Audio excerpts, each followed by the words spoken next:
Alhamdulillahilladzi arsala rasulahu bil huda wa dinil haq liyuzhirahu 'ala dini kullihi walau karihal kafirun. Asyhadu an la ilaha illallah wahdahu la syarikalah wa asyhadu anna Muhammadan abduhu wa rasuluh al-mab'utsu rahmatan lil alamin.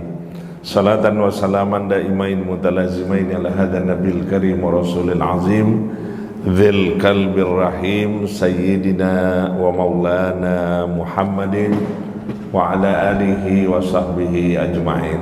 Subhanaka la ilma lana illa ma 'allamtana innaka antal azizul hakim wa tub 'alaina innaka antat tawwabur rahim.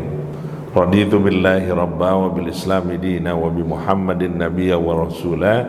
Rabbi zidni ilman warzuqni fahman waj'alni minas salihin. Amin ya rabbal alamin. Segenap pengurus Masjid Babus Salam yang kami hormati, bapak-bapak, ibu-ibu sekalian yang dirahmati dan muliakan oleh Allah Subhanahu wa taala, tanpa kecuali anak-anakku sekalian yang hadir pada kesempatan malam hari ini. Selepas kita melaksanakan salat maghrib, kita lanjutkan dengan kajian. Tentunya kita senantiasa tiada henti bermunajah kehadirat Allah Subhanahu wa taala. Seluruh rangkaian ibadah kita senantiasa mendapatkan rahmah dan maghfirah dari Allah Subhanahu wa taala, dan insyaallah Allah meridhoi setiap langkah kehidupan kita. Amin ya rabbal alamin. Salawat dan salam tidak lupa kita sampaikan pada junjungan Nabi besar kita Muhammad sallallahu alaihi wasallam. Allahumma shalli wa sallim wa barik alaihi. Pada segenap keluarga dan para sahabatnya, kita tetap beristiqamah untuk mengikuti sunnah daripada sunnah Rasulullah sallallahu alaihi wasallam. Harapan yang selalu kita dambakan dari baginda Rasul, insyaallah kelak kita semua akan mendapatkan syafaatul uzma dari baginda Rasulullah sallallahu alaihi wasallam. Amin ya rabbal alamin. Bapak dan Ibu sekalian, tema yang ingin saya angkat pada malam hari ini yaitu yang berkait dengan belajar dari Nabi Ibrahim alaihissalam, gitu ya.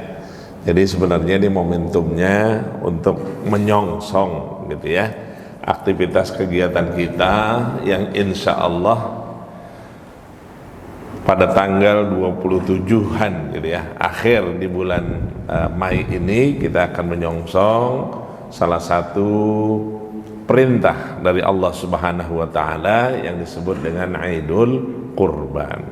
Tetapi rangkaian Idul Qurban itu tidak berjalan dengan begitu saja, tetapi juga ada aktivitas yang juga dilaksanakan pada hari yang sebelumnya, yaitu bahwa syukur alhamdulillah para jemaah haji sudah mulai berangkat menuju Baitullah. Mudah-mudahan mereka diberikan kekuatan, kesehatan lahir batin, kembali ke tanah air dalam keadaan sehat walafiat, dan mudah-mudahan kita yang belum mendapatkan panggilan dari Allah Subhanahu wa taala, mudah-mudahan kelak kita juga menjadi tamu-tamunya Allah Subhanahu wa taala untuk ke Baitullah. Amin ya rabbal alamin. Bapak dan Ibu sekalian,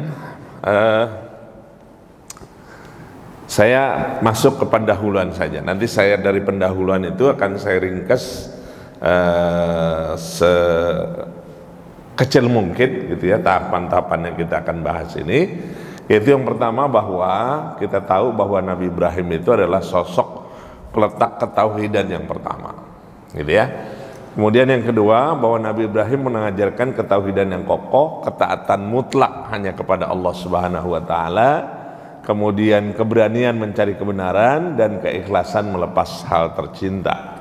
Nanti kita bisa lihat nih ya, momentum-momentum apa yang dilakukan oleh Nabi Ibrahim alaihissalam, ya, mengajarkan ketauhidan yang kokoh. Beliau mengajarkan betul-betul bahwa kita ini ngikutin apa yang disampaikan oleh Nabi Ibrahim, millata Ibrahim hanifah. Insyaallah kita mengikuti ketauhidan yang ditetapkan oleh perintah Allah Subhanahu wa taala melalui Nabi Ibrahim, bahwa kita mendapatkan hidayah dari Allah Subhanahu wa taala untuk menjadi lebih baik dan lebih ketakwaan kita terus meningkat, terutama ketauhidan kita terhadap Allah Subhanahu wa taala. Yang kedua, ketaatan mutlak pada Allah. Itu juga diajarkan oleh Nabi Ibrahim alaihissalam kepada kita semua. Kemudian keberanian mencari kebenaran, gitu ya. Bagaimana kisah Nabi Ibrahim mencari Tuhan. Pernah dengar ya? Bagaimana Nabi Ibrahim mencari Tuhan? Ya, disebutkan ketika dia melihat di malam hari ada bulan, oh hadza rabbi gitu ya.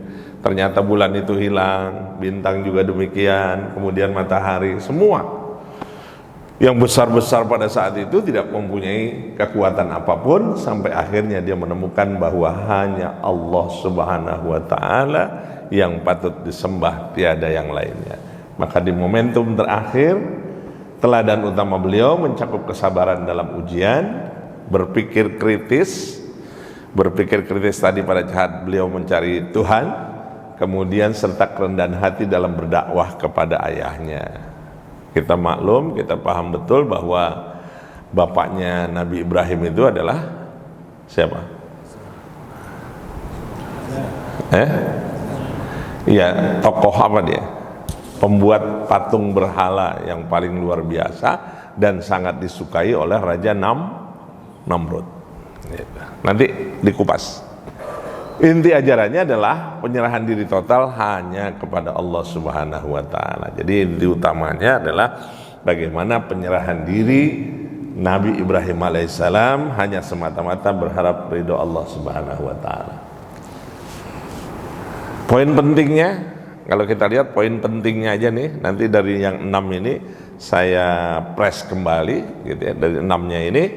Yang pertama adalah ketaatan dan keikhlasan mutlak. Ya. Di mana kita bisa lihat di sini? Kita lihat dalam kaitannya dengan ibadah kurban. Yang kedua, istiqomah dalam ujian. Istiqomah dalam ujian. Yang pertama itu katanya Nabi Ibrahim ketaatan dan keikhlasan mutlak dalam berkurban. Jadi kalau pointers yang saya bisa buat kepada para jamaah,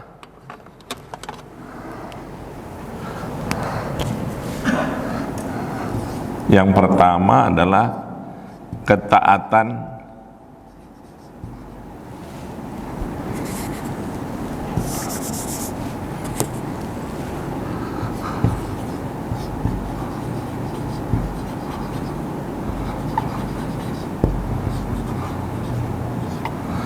yang kedua berkait dengan kesabaran.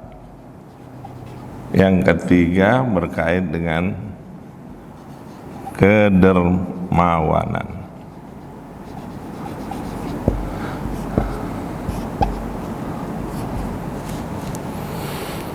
Yang pertama, kita lihat bahwa Nabi Ibrahim itu ketaatan mutlaknya kita lihat bagaimana ketika perintah Allah Subhanahu wa Ta'ala, di mana Nabi Ibrahim alaihissalam diminta untuk apa? Menyembelih putranya Ismail.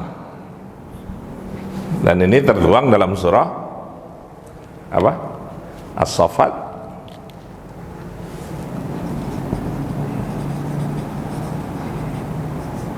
Dari mulai 102 sampai dengan 107. Tapi ada satu hal yang paling luar biasa para jamaah sekalian yang dirahmati dan muliakan oleh Allah Subhanahu wa Ta'ala. Nanti kita lihat di sini ya.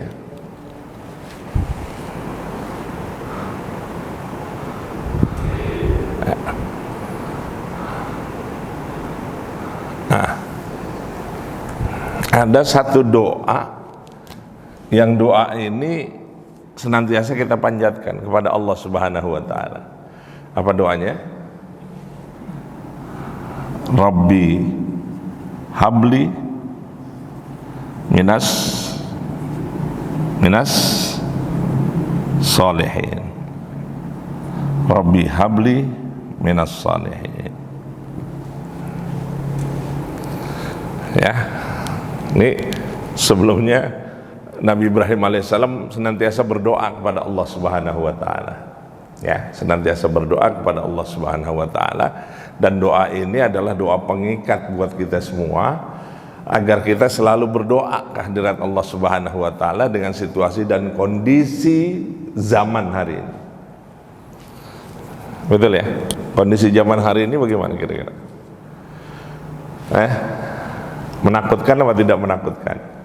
Terutama tentang pergaulan anak-anak kita. Generasi pada saat sekarang ini kira-kira menakutkan nggak? Makanya kita diminta untuk senantiasa berdoa kepada Allah Subhanahu wa taala di samping ikhtiar yang kita lakukan, maka jangan lupa munajah berdoa kepada Allah, Rabbi habli minas solihin. Kita minta pertolongan Allah Subhanahu wa taala agar anak-anak kita menjadi anak-anak yang soleh. Pendidikan sudah diberikan, pengawasan kita sudah berikan, selebihnya kita serahkan kepada Allah seraya berdoa, Rabbi habli minas solihin. Ya Allah, jadikanlah anak-anak kami menjadi anak-anak yang soleh. Doa tuh Pak, yang pertama Bapak Ibu, doa yang pertama yang paling diutamakan. Setelah itu kita serahkan munajah kepada Allah Subhanahu wa taala. Maka berikutnya, ketika Allah Subhanahu wa taala memerintahkan untuk menyembelih di sini, ini kan awalnya mimpi gitu. Jadi ketaatan Nabi Ibrahim itu diuji oleh Allah Subhanahu wa taala pada tanggal 8 Zulhijjah gitu ya. Falamma balagha sya'ya, pada saat anaknya beranjak agak besar gitu ya, anak yang diidam-idamkan karena Nabi Ibrahim belum mempunyai keturunan, sampai dia berdoa kepada Allah Subhanahu wa taala sampai akhirnya Allah menganugerahkan putra. Pada saat beranjak dewasa, beranjak besar gitu ya, kemudian dikirimlah oleh Allah Subhanahu wa taala sebuah perintah di mana Nabi Ibrahim menyampaikan mimpinya kepada putranya Ismail. Apa? Ya bunayya inni ara fil manam anni adzbahuka famadza tara. Ya bunayya famadza tara. Fanzur mamadza tara. Di situ jelas Bapak dan Ibu sekalian yang dirahmati dan muliakan oleh Allah Subhanahu wa taala, bahwa yang diperlukan dalam keluarga itu adalah komunikasi. Sekarang kira-kira komunikasi udah hilang belum kita dengan anak-anak kita? Komunikasi kita dengan anak-anak kita sudah berkurang atau sudah tidak ada? Masih ada atau tidak ada? Masih. Kalau masih, alhamdulillah. Tapi kira-kira rada sulit nggak komunikasi dengan anak hari ini? Padahal ini penting. Nabi Ibrahim ketika mendapatkan mimpi tadi, dia obrolkan dengan anaknya. Dia tanyain tuh anaknya, "Famadza taro?" Saya ngimpi nih, saya diperintahkan oleh Allah Subhanahu wa taala untuk menyembelih kamu. "Famadza taro?" Kira-kira tanggapan kamu bagaimana? Karena semenjak awal doa Nabi Ibrahim minas salihin, Bapak Ibu, minas salihin, menjadi anak-anak yang soleh. Apa kata Ismail? Ya abatif al-ma tu'maru satajiduni insyaallahu minas sabirin. Wahai bapakku, kalau memang ini udah perintah dari Allah Subhanahu wa taala, suruh ngapain? Kerjakan gitu. Tapi kira-kira anak kita begitu nggak kalau diajak dialog sama gitu, diajak ngomong? Ini kan yang penting sekarang ini 3 hal yang perlu dilakukan ketika kita dalam keluarga. Yang pertama adalah komunikasi. Yang kedua konfirmasi. Yang ketiga lakukan yang sifatnya koordinasi. Ya, Bapak Ibu, jadi 3 hal dalam segala hal lah, apakah itu dalam organisasi, apakah dalam kaitan kita dengan siapapun, itu yang perlu dikedepankan adalah yang pertama adalah komunikasi supaya komunikasi itu nggak putus. Yang kedua, kalau mau ada apa-apa, jangan lupa konfirmasi, beritahu. Dan yang paling utama juga, kalau ada apa-apa pun harus dilakukan yang sifatnya koordinasi. Jadi supaya jangan ada miss. Nah, ini supaya jangan ada miss. Apa itu miss? Jangan sampai ada miss. Jadi jangan ada apa? Kesalahpahaman. Gitu. Jangan sampai ada kesalahpahaman, ada kesalahan informasi, ada kesalahan koordinasi, ada kesalahan yang kurang baik, gitu.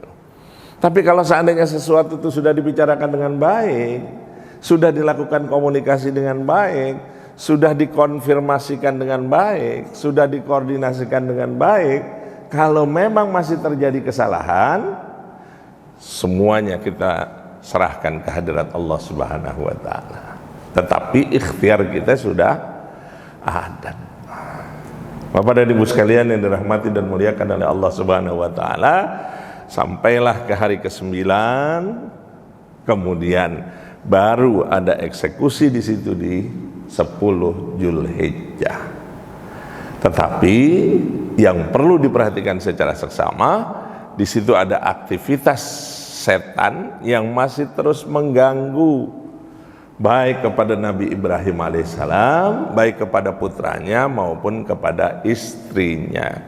Maka saat itulah gitu ya, yang dilakukan adalah bagaimana melakukan hal-hal yang dilakukan oleh setan tadi, diusir sedemikian rupa, dan lahirlah produk yang namanya jumroh, mengusir setan, melempar jauh setan sedemikian rupa. Tapi sungguh sayang, ritualitas ibadah yang disebut dengan jumroh, ternyata setannya masih tetap dibawa ke negara masing-masing. Dibawa nggak kira-kira? Harusnya kan dibuang di sana, itu setan-setannya. Tapi ternyata setelah pulang dari haji masih banyak nggak setan-setannya?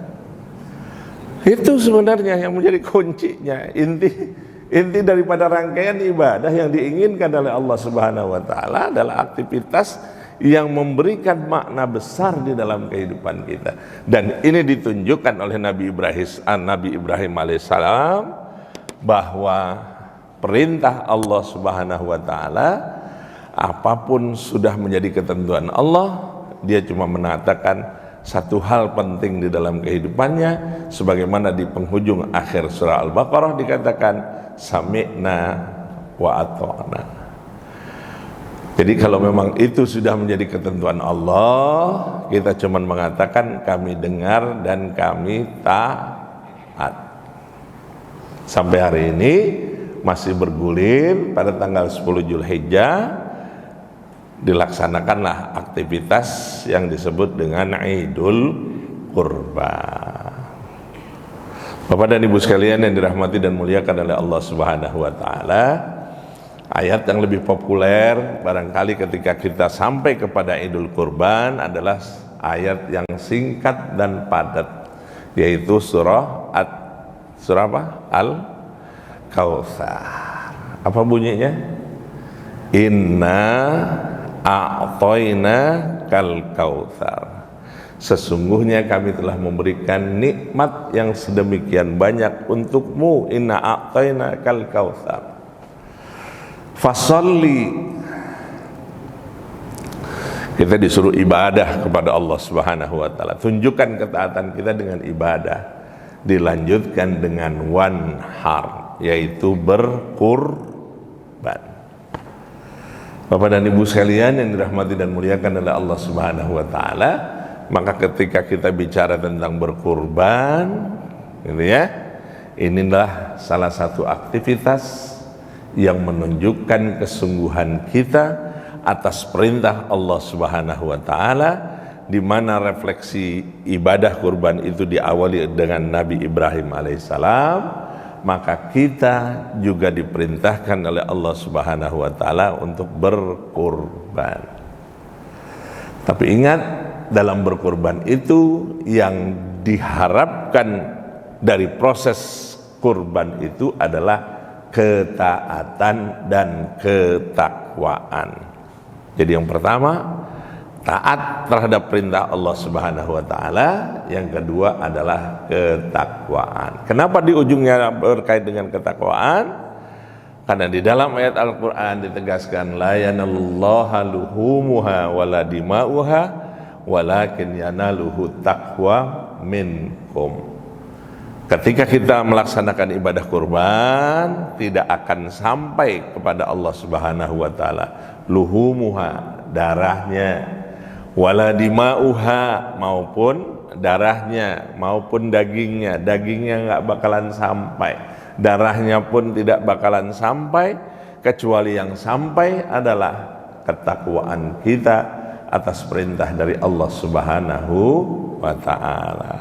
Maka kalau seandainya kita melaksanakan ibadah kurban, ternyata pahalanya lebih besar daripada apa yang ada di dalam bulu-bulu hewan kurban yang kita kurbankan tadi, senilainya pada proses itu. Dan inti utamanya adalah ketakwaan kita kepada Allah Subhanahu wa ta'ala. Jadi di dalam hadis Rasulullah sallallahu alaihi wasallam juga ditegaskan, katanya, barang siapa orang mempunyai peluang, kesempatan, kenikmatan terbesar yang diberikan oleh Allah Subhanahu wa taala, man lahu sa'atan, barang siapa punya kesempatan, barang siapa mempunyai keluangan yang diberikan oleh Allah Subhanahu wa taala lewat rizki yang dititipkan, tetapi dia tidak mau berkurban, fala yuqarribu musallana, kama qala Rasulullah sallallahu alaihi wasallam, jangan mendekat daripada kedekatannya kepada baginda Rasulullah sallallahu alaihi wasallam. Jadi Pak, kalau kurban itu kan kita lihat kurban, ya, kurban perasaan. Ada nggak korban perasaan? Hah? Ada. Ada kurban apa lagi? Kurban pikiran, kurban tenaga. Udah kita kerjain belum nih? Udah dapat belum kita? Korban perasaan tiap tahun ada nggak korban perasaan? Korban pikiran ada nggak? Dia punya ide-ide kreatif bagaimana untuk menyukseskan kurban dan lain sebagainya. Dia punya korban pikiran. Gitu. Korban tenaga, dia bisa berkorban untuk tenaganya dengan baik. Dia bantuin setiap aktivitas kegiatan kurban.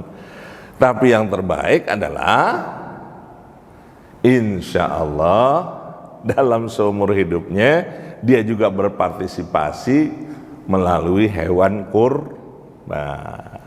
Mudah-mudahan Allah berikan peluang dan kesempatan kita untuk bisa berkorban di tahun ini dan tahun-tahun seterusnya.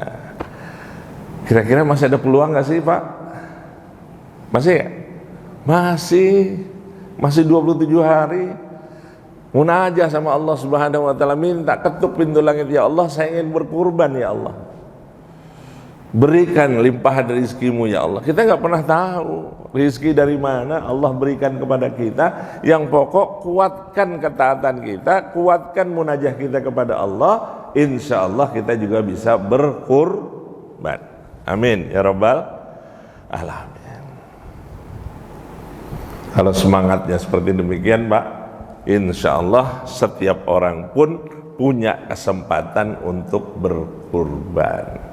Apakah dengan seekor kambing atau juga patungan untuk 7 orang untuk 1 ekor sapi. Nah peluangnya itu kita harapkan sekali lagi, kita buka pintu langit, kita ketuk pintu langit munajah kepada Allah Subhanahu wa taala. Mudah-mudahan Allah berikan kemudahan kita untuk bisa berkorban di tahun ini, supaya bisa dekat-dekat dengan baginda Rasulullah sallallahu alaihi wasallam. Mau Pak begitu Pak? Ibu berkeinginan?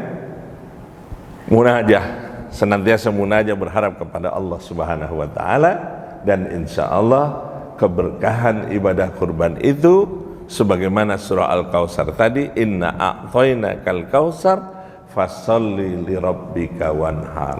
Maka disitulah kita untuk munajah kepada Allah, dan disitulah kita diminta untuk berkorban. Bapak dan Ibu sekalian yang dirahmati dan muliakan oleh Allah Subhanahu wa taala.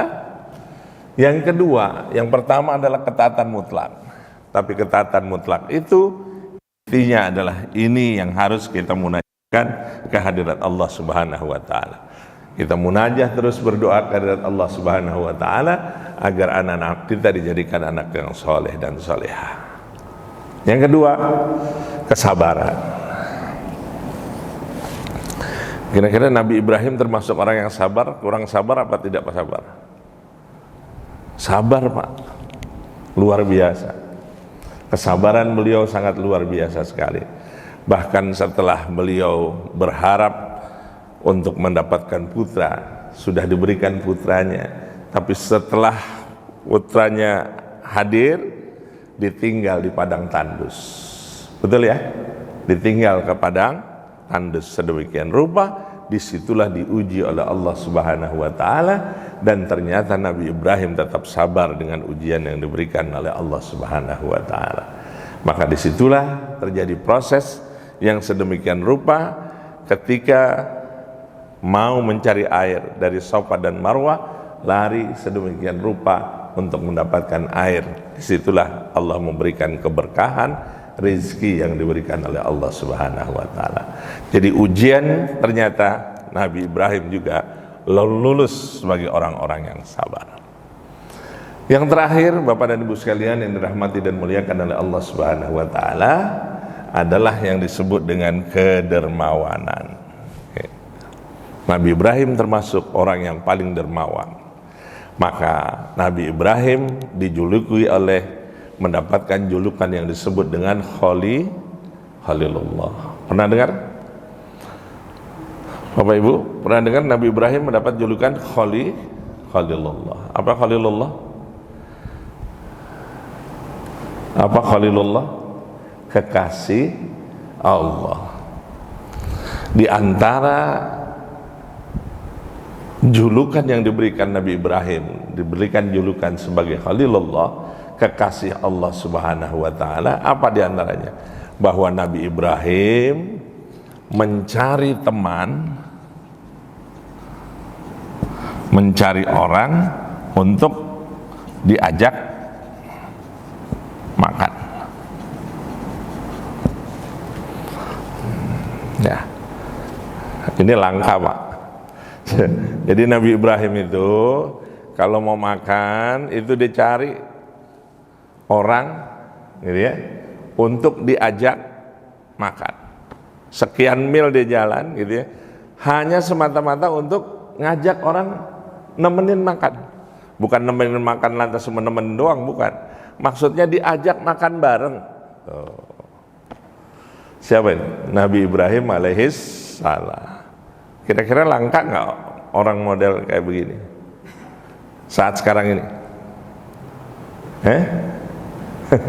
Ya, ini peluang. Artinya orang betul-betul mau membagi kenikmatan yang diberikan oleh Allah Subhanahu wa taala dengan berbagi terhadap orang lain.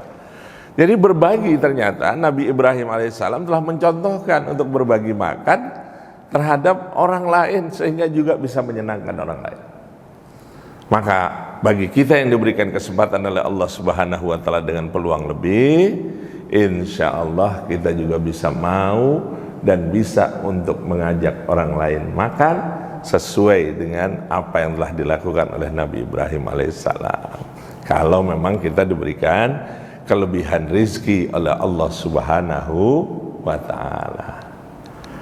Tapi pertanyaannya, apakah hanya dengan makan? Enggak.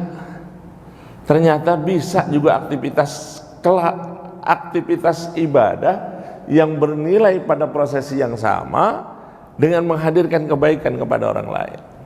Apa itu? Tidak selalu dengan materi, non materi pun kita bisa dapatkan. Lewat apa? Lewat senyum kita terhadap saudara yang lain, lewat kebahagiaan yang kita bisa bagi terhadap saudara kita yang lain, dan itu insya Allah bernilai ibadah dan itu alam, ya, bisa dengan berbagi kesempatan, bisa dengan berbagi hal kebaikan yang insya Allah akan bernilai ibadah di sisi Allah Subhanahu wa Ta'ala.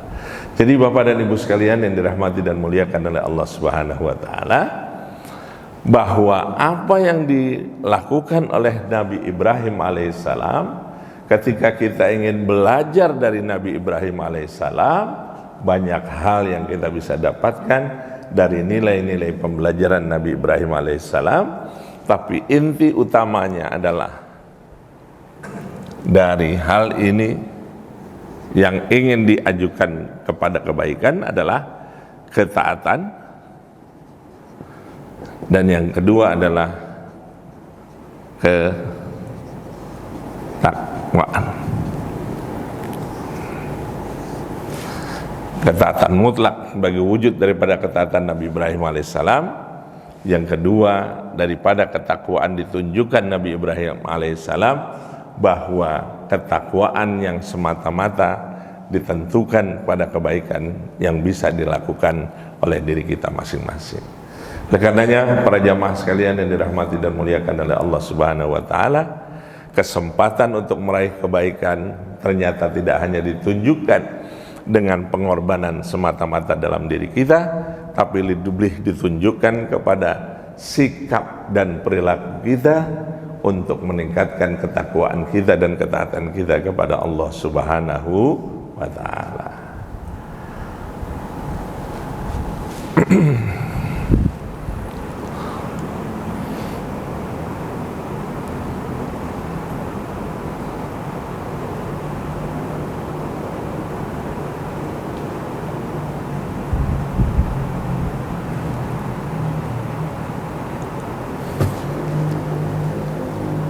Ini terakhir yang ingin saya sampaikan juga kepada para jamaah, bahwa apa yang dilakukan oleh Nabi Ibrahim alaihissalam, ternyata penyerahan diri yang dilakukan Nabi Ibrahim hanya kepada Allah, tauhid murni, dibarengi upaya nyata ikhtiar yang melahirkan tumakninah dalam menghadapi beragam ujian.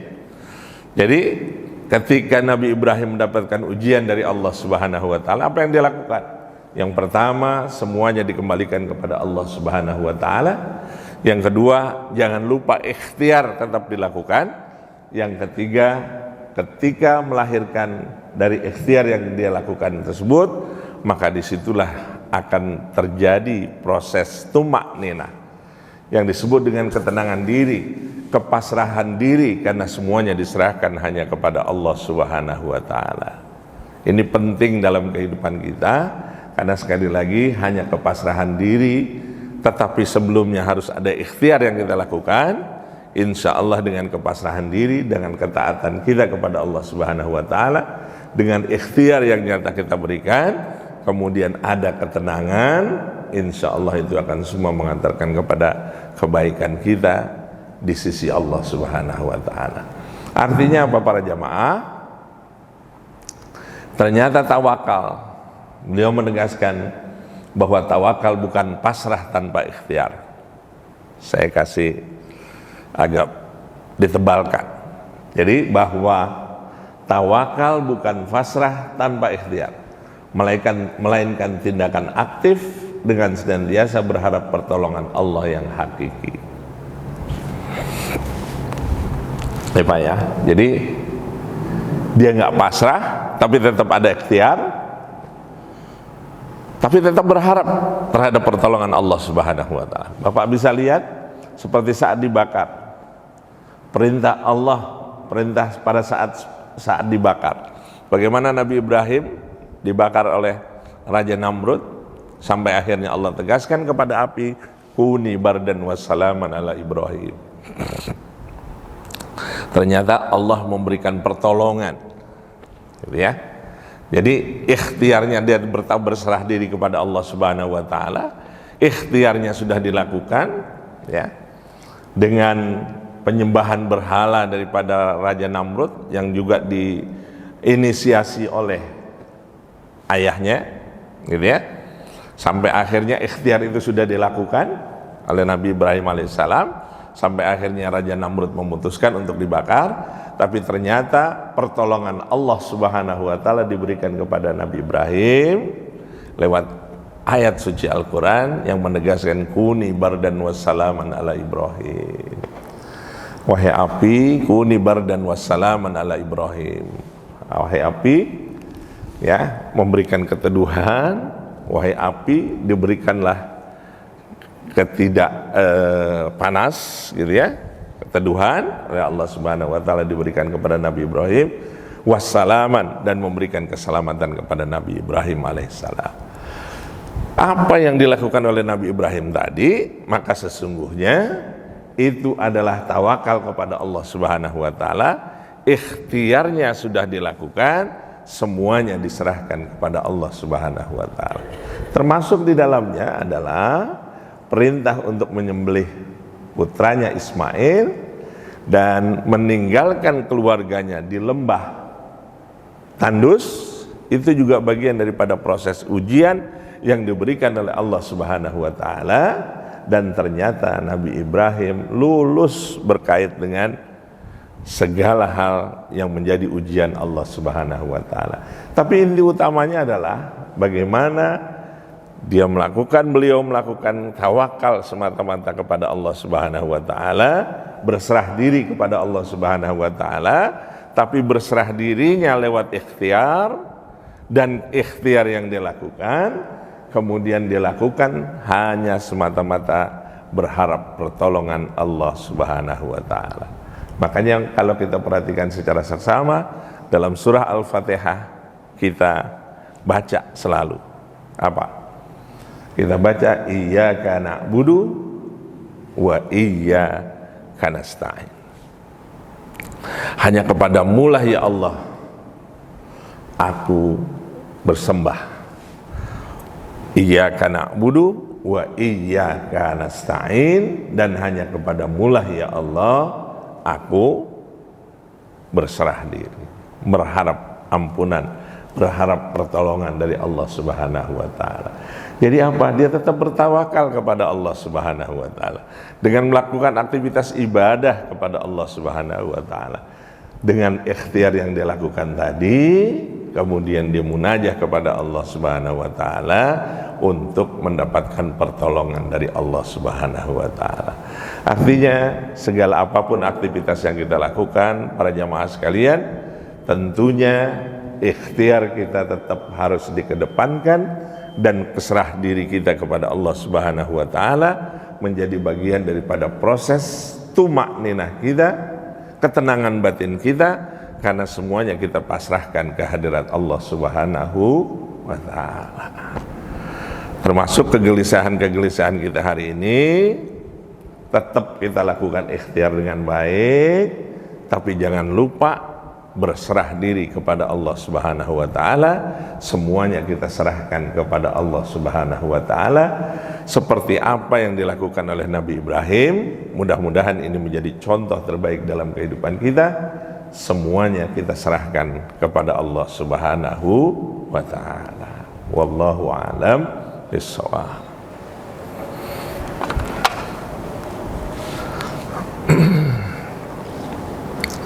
Demikian barangkali para jamaah sekalian yang dirahmati dan muliakan oleh Allah Subhanahu wa taala, bahwa belajar dari Nabi Ibrahim alaihissalam, maka sesungguhnya kita banyak belajar dalam berbagai hal berkait dengan ketaatan kita, berbaik dengan ketakwaan kita, berbaik dengan ikhtiar kita, berbaik dengan kesabaran kita, dan banyak ujian-ujian yang lainnya.